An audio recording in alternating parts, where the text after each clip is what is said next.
If you want to start using Trading212, you should click on the link in the description to get a free share up to $100 when creating an account.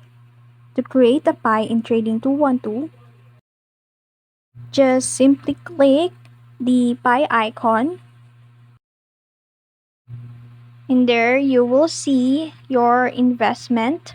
Assuming we already have an investment portfolio, click the Create Pie.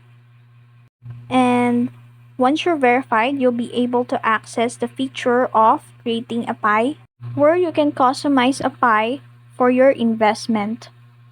And that's it. That's how you create a pie in Trading212. If you found this video helpful, don't forget to like, share, and subscribe to the YouTube channel.